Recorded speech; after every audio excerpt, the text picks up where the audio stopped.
वंजारी समाज म्हणजे जातच म्हणूयात महाराष्ट्रामध्ये बऱ्यापैकी पुढारलेली आपल्याला दिसते.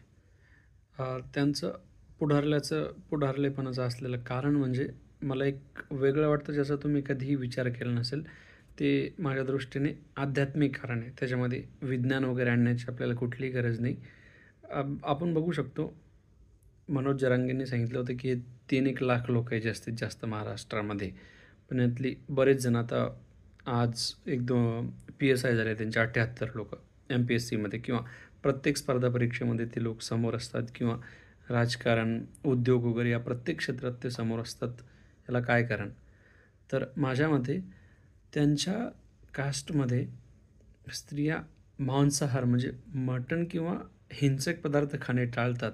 त्यामुळे घरचं वातावरणाची पावित्र्यता कायम राहते. त्यामुळे मला वाटतं हा कुठेतरी त्यांना एक दैवी